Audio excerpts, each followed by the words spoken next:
সবাইকে ঈদ মোবারক। ঈদ উল ফিতর 2026।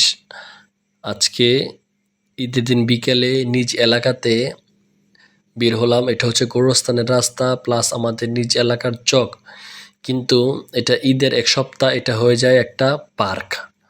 মোটামুটি বিভিন্ন এলাকা থেকে মানুষ এখানে ঘুরতে আসে এই পার্কটাতে। পার্কটা আয়তনটাও অনেক বড়, অনেক বড়, পুরো চকই বলা যায়।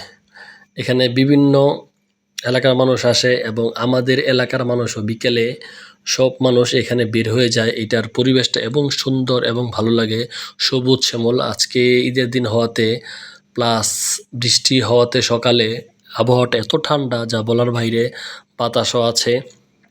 তাই আজকে মনে হয় বাজবি ও আশেপাশের এলাকার সমস্ত মানুষ এই পার্কে ঘুরতে চলে আসছে এবং মানুষ ঘুরতে ঘুরতে এখানে প্রায় দোকানপাটও হয়ে গিয়েছে এবং সামনের দিকে মানুষ এদিক দিয়ে আসে।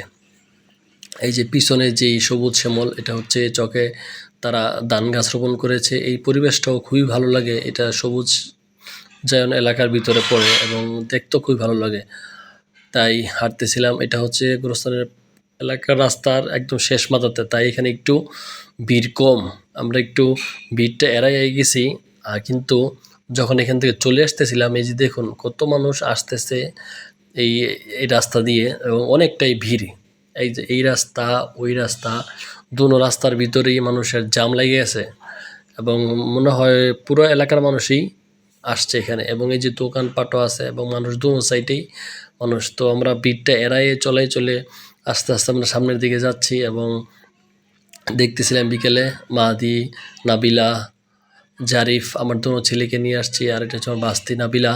তারা ঘুরতে। সবাইকে ঈদ মোবারক। ধন্যবাদ লাইক কমেন্ট শেয়ার করার জন্য।